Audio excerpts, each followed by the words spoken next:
Hi there, my name is Miguel Patrick Doyle. I come from Irish-Spanish parents. My mother's Spanish, my dad's Irish. I was born in Lusaka in Zambia in 1967. We lived there for about 3 years, came back to Ireland via Spain. We lived in Wicklow and Raheny, Foxfield and Raheny, and then finally lived in Bayside, Sutton, just off the Howth Road there, where my parents still live today.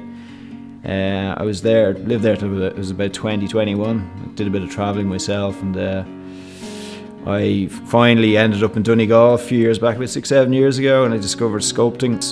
We were in Spain with my mother and my brother on our 2-month summer holidays, and I met up with my uncle Paco, who's a sculptor. We met up he showed us one of his studios, which is an old converted church, and I just, looking around, just thought this was such a cool thing. At that age, it really sort of inspired me in a sense, but never really thought much about it till very much later on. I was about 33, living in Donegal, when I decided or started to sculpt. I bought a couple of chisels and off I went, and I was very pleasantly surprised with my first attempt, as were other people. How did I learn? Well, I guess it sort of stemmed from having done metalwork in school for about 5 years, for the leaving cert. So I became familiar using hand tools and power tools, lathes and milling machines and stuff like that. So it was a sort of a natural progression then when I went on to take up using chisels and mallets with the stone. When you say self-taught, it's a difficult one. I sort of recently found out I think three-dimensionally, which I never understood till I started sculpting. Sort of things just seem to flow naturally. So my first piece seemed to just almost come out of thin air. Almost, that's the buzz I got was almost electric. Just having produced something like I'd never ever done anything like it before. It wasn't a masterpiece by any means, but for first attempt, it was pretty awesome. This medium I use is stone. It was the first medium I started on. I've drawn to stone because of the age. Could be 100 million years, and it seems like it's such an unyielding substrate medium. But the tools I would normally would have been chisels originally. Depending, because I was new to it, I didn't know the availability of other tools, but I used chisels initially, which were quite slow, and then I was introduced to power tools, particularly angle grinder with a diamond, electroplated diamond discs, which could cut and shape quite quickly, which is really what you need for a commercial venture. You need to have speed. Normally when I start a new piece, I usually have a fair idea what I'd like to do, and I'll do a couple of doodles and sketches, and then I'll develop the idea. For example, there's a piece here I did for a piece I currently finished recently. I basically just draw it, make templates basically, work to profiles as such. So, for example, that would be, you'd have 2 pieces there.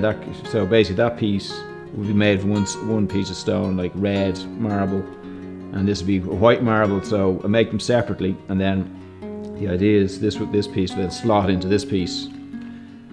So that's just that particular idea, and then you get a nice contrast between the 2 stones. So once I've made my profiles, I will transfer the profile to the stone, and then I will use my angle grinder to rough out shape, and then to get the more intricate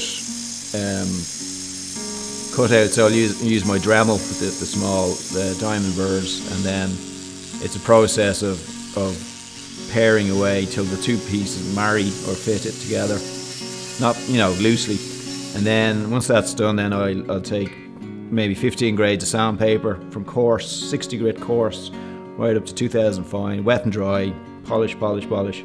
And if you don't get the scratches out of the first grade, they'll stay through the whole stage. So most time will be spent getting rid of all the scratches, and then once you're happy with that, it's an easy, well, not so much easy, but a long run then with the different grades till you get a nice shiny piece.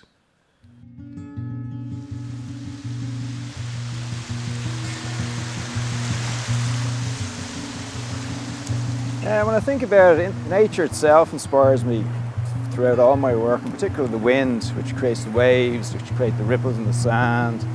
Wavelengths tend to permeate all aspects of nature. You see it in the shape of leaves and in the petals of a flower. So, you know, when I start a piece, it's sort of I get ideas for other pieces, for the next piece. It's a development. And very often I'm taken on this journey,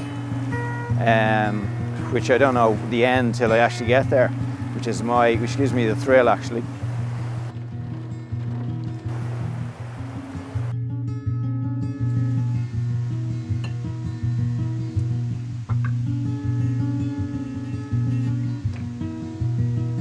As you can see here in the background, I've just gathered a body of work that I'm going to exhibit in an up-and-coming show in London. My first showing in London. It's mostly stone, mix of marbles, red Kerry sandstone, Portuguese pink marble, and rare marble and bits of limestone.